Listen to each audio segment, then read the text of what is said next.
Hello everyone, my name is Mostafa Namian. I am an assistant professor at East Carolina University. On behalf of the authors, I am presenting the article titled Deciphering Why Cursed Construction Workers Are More Vulnerable to Occupational Accidents.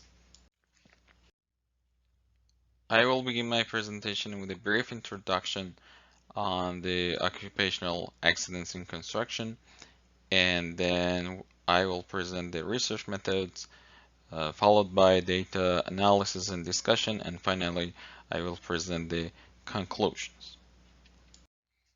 Construction is one of the most fatal and hazardous industries in the US and all over the world. In the US alone, in 2008, over 1,000 construction workers lost their lives and over 200,000 injuries were reported.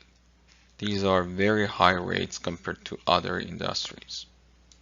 However, most of these accidents can be prevented. According to past research, over 70% of these accidents in construction can be prevented if workers are able to first recognize the hazards in their workplaces, second, properly perceive the associated safety risk, and finally take some actions and control the identified hazards.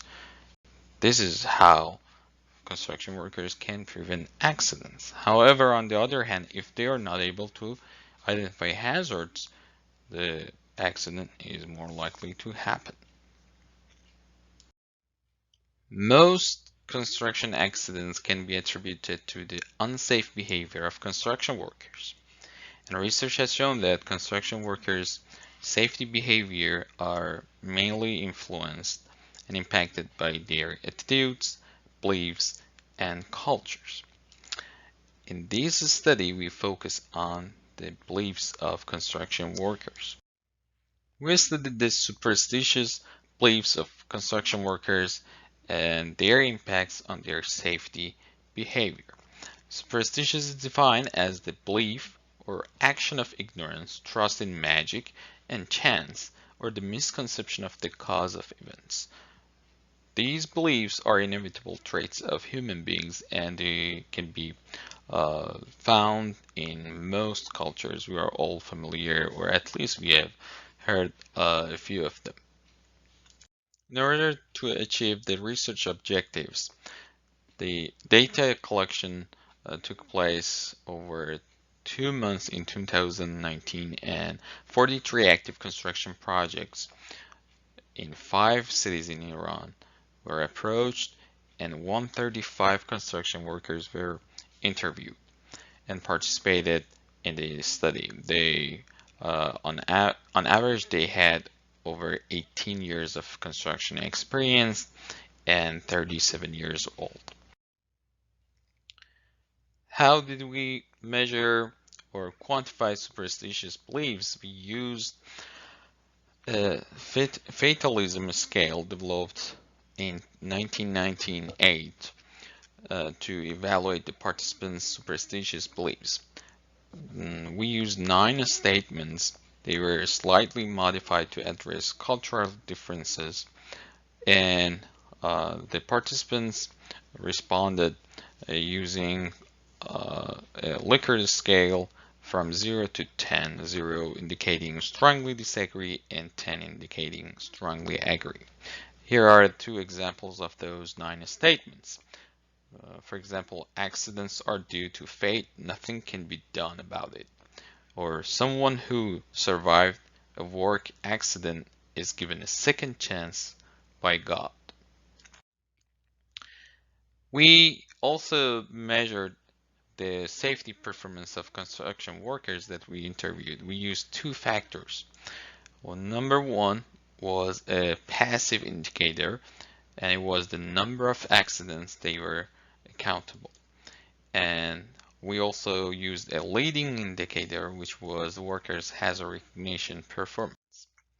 Hazard recognition performance was measured using case images, 24 case images that were pre-evaluated by a panel of construction experts, and for each construction worker, 4 randomly selected case images were shown.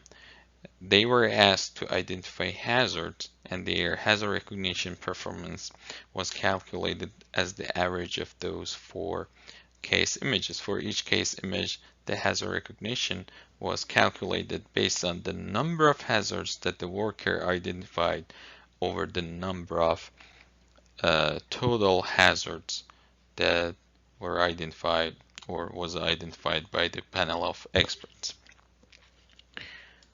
Here are the results. The results showed that superstitious beliefs significantly impact the safety performance of workers. Here in this chart, you can see that those that had occupational accidents had a higher index of superstitious beliefs, over 60, and those that did not have any accident had almost 50. So the gap was almost 10 units, which was statistically different.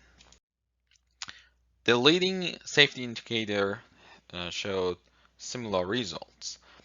The higher the superstitious beliefs or SP index, the lower their hazard recognition performance was, and the correlation was significant. The R-square was over 0.5. Based on the results, we developed these conceptual models.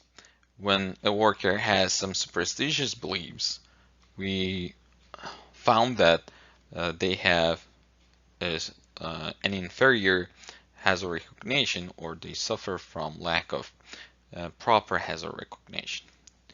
As a result, they will have poor safety performance, which increases the likelihood of occupational accidents for them. When they have occupational accidents, their superstitious beliefs will be reinforced because they believe that they have no control or little control over hazards and accidents, and because they see that they are more involved in accidents, their beliefs will be reinforced. So if they think they are cursed,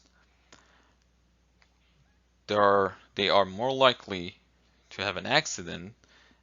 When they have accident, their belief that they are cursed will be reinforced.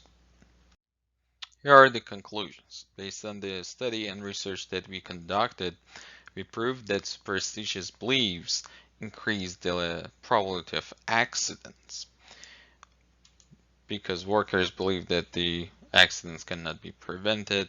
They will have inferior hazard recognition, and then they are more likely to be involved in an accident. And when a worker believes that accidents cannot be prevented due to the superstitious beliefs, providing, for example, PPE or personal protective equipment, or trying to enforce safety rules and regulations, will have little impact unless the underlying reasons are addressed. Their beliefs, their superstitious beliefs that lead to unsafe behavior. This is a loophole, as I explained before, that is hard to break through. Professional and practitioners need to be aware of these, and they have to take some actions targeting the superstitious beliefs of their workers if they realize that such beliefs exist among their workers. Accordingly, poor safety performance makes the workers more vulnerable to occupational accidents, and as a result, their existing beliefs will be strengthened. The results of this study will be beneficial for researchers, professionals, and practitioners who are aiming to improve safety performance of construction workplaces, addressing the underlying causes of poor safety performance. Thank you very much for listening, for your time and attention. I would love to answer any question. If you have, you can contact me by sending me an email to Namian 19 at ecu.edu.